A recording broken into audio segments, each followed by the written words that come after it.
Adjust the OG brake arm to your preferred position and mark it if needed. You can rotate and slide the brake arm assembly to your preferred position.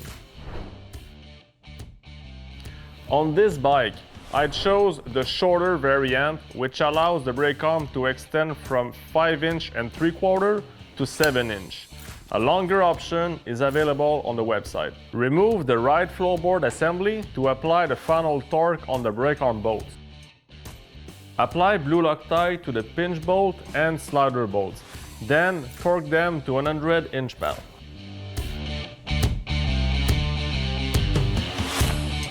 Carefully position the OEM O-ring and washer onto the brake arm.